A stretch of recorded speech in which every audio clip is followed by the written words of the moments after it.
Mga bagay na dapat hindi mo ihinto kahit matanda ka na.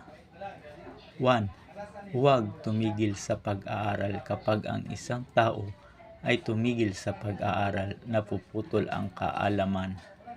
2. Huwag tumigil na matuto sa mga bagay. Napakalaki ang mundo, kaya hindi tayo dapat manatili sa ating comfort zone. 3. Huwag tumigil na punuin ang iyong sarili. Kung hindi mo pinapahalagahan ang iyong sarili, sino ang may gusto? 4. Huwag kailanman tumigil sa paggawa ng mabuti, kahit na wala tayong makukuha na kapalit. 5. Huwag tumigil sa paniniwala.